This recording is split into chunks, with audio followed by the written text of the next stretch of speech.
Welcome to Michael. Who is like God?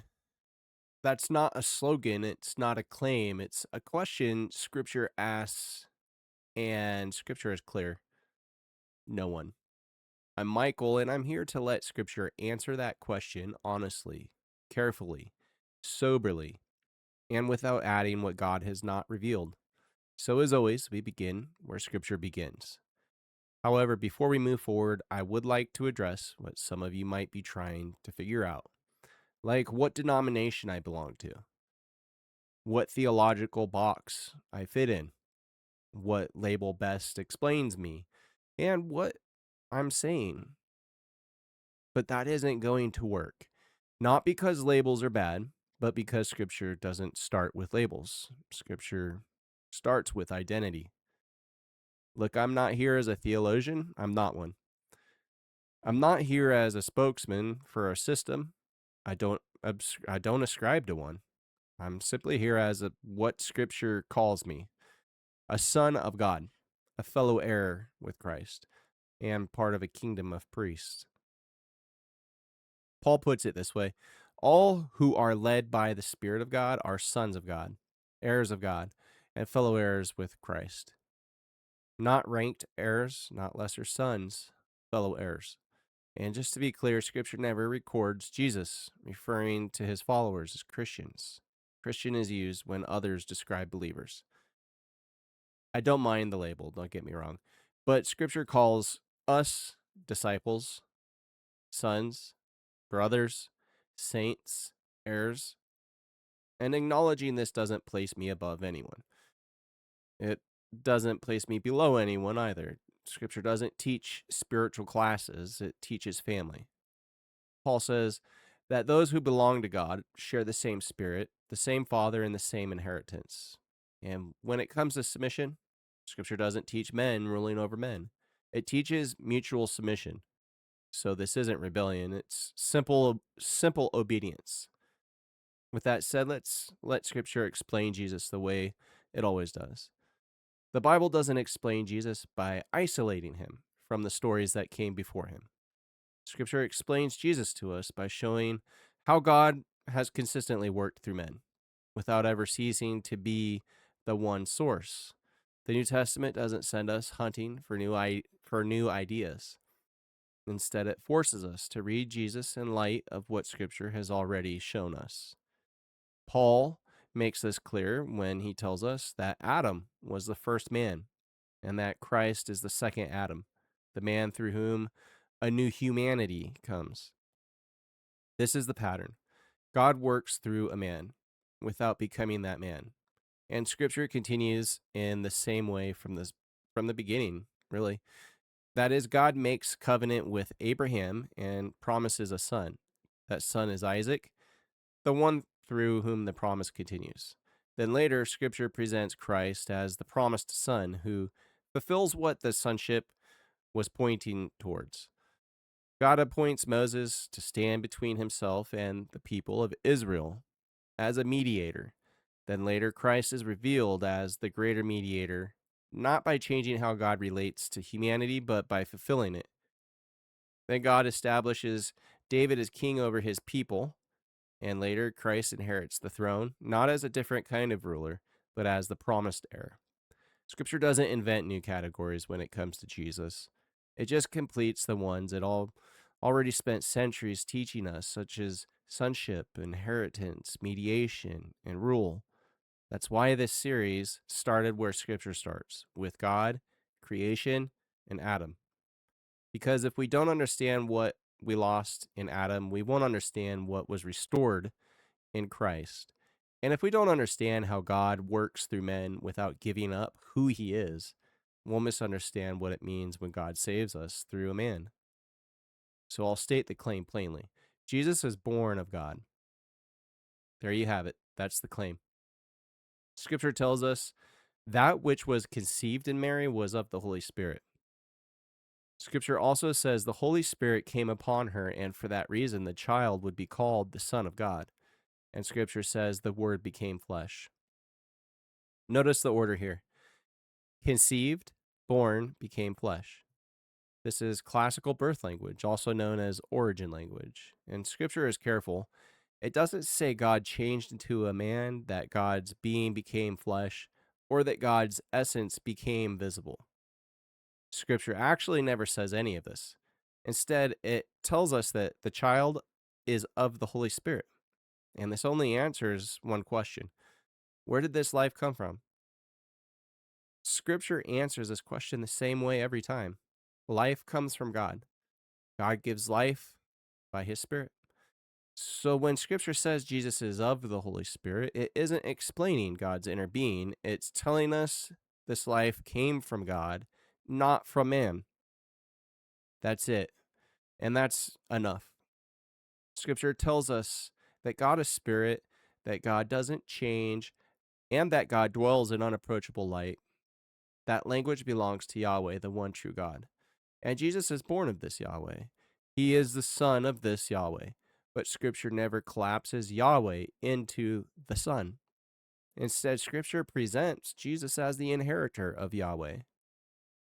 See, Jesus is descended from David according to the flesh, and God sent forth his son, born of a woman. This is covenant language, legal language, also inheritance language. And it isn't weakness, it's strength, because the son bears the authority God gives him, the name God entrusts to him, and the life God shares with him. Now, I should slow down here because this is where people will usually start talking past one another. When I say there are real similarities between father and son, I'm not using philosophical language. I don't understand, I really don't understand philosophical language. I'm using ordinary language, the way scripture uses it, the way normal human beings use it. I'm saying a son is of his father, a son shares life from his father, a son shares likeness with his father, a son shares nature, meaning the kind of being he is. This doesn't mean the son is the father, and it doesn't mean they are the same person. This is how normal father son language works, and scripture supports it everywhere. Adam begets a son in his likeness. Those who belong to Christ are said to be of one, and scripture is filled with family and inheritance language. Scripture, or actually, Jesus himself teaches this way. He doesn't introduce metaphysics, he just tells a story.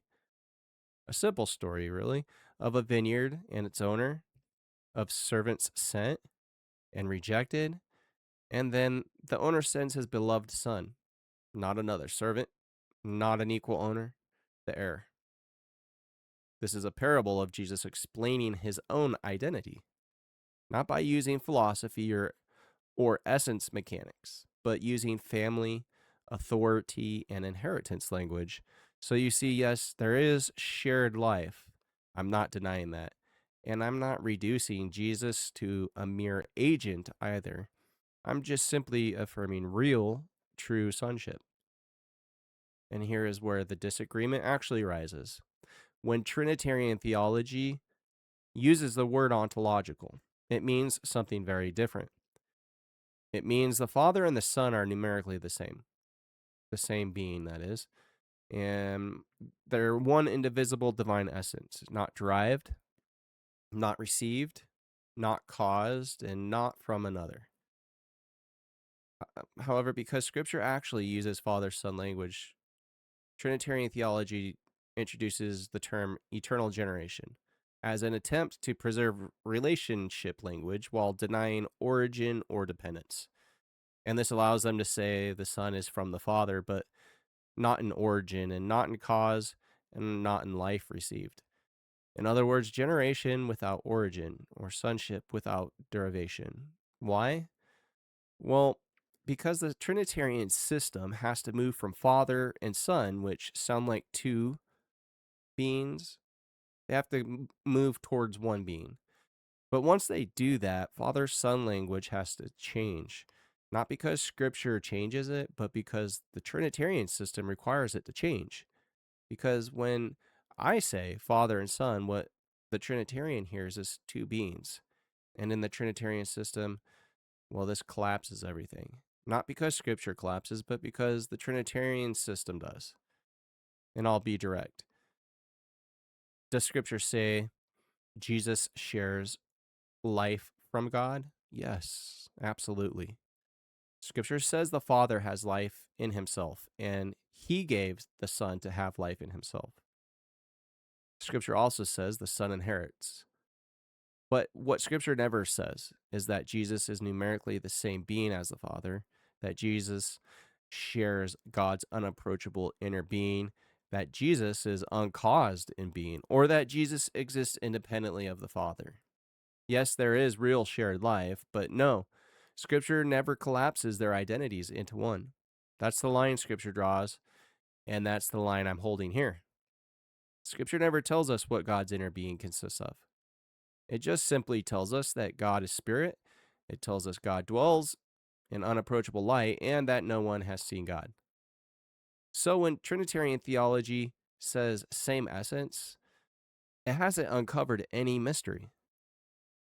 It's just attempting to explain what Scripture refuses to explain. And Scripture's refusal is not weakness, it's obedience. Scripture also tells us something else, that the Son is the image of the invisible God. And this point matters because an image doesn't replace the one it represents. And an image also doesn't change the one it reveals.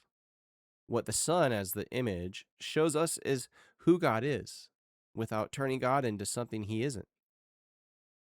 Therefore, God remains invisible, God remains spirit, and God remains unapproachable in his being.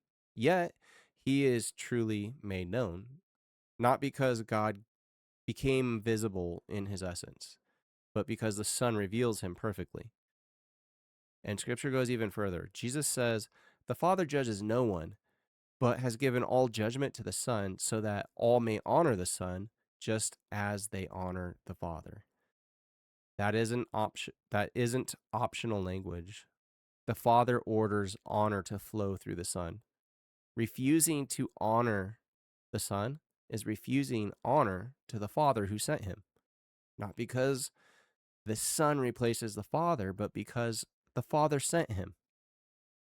Jesus says it again, "I am the way, the truth, and the life. No one comes to the Father except through me." Access to the Father, relational, covenantal, worshipful access, comes through the Son. Not around him, not past him, not apart from him, through him. Jesus also says, "Whoever receives the one I send receives me, and whoever receives me receives the one who sent me." Honor flows upward through sending. That is, receive the sent one, receive the sender. Luke records the same logic. The one who hears you hears me, and the one who rejects you rejects me, and the one who rejects me rejects him who sent me. This is how God has always worked. So when Scripture speaks of worship given to Christ, it's never detached from the Father. Paul tells us, "Therefore God has highly exalted him and bestowed on him the name above every name, so that at the name of Jesus every knee should bow and every tongue confess that Jesus Christ is Lord, to the glory of the Father." So pay attention to that order.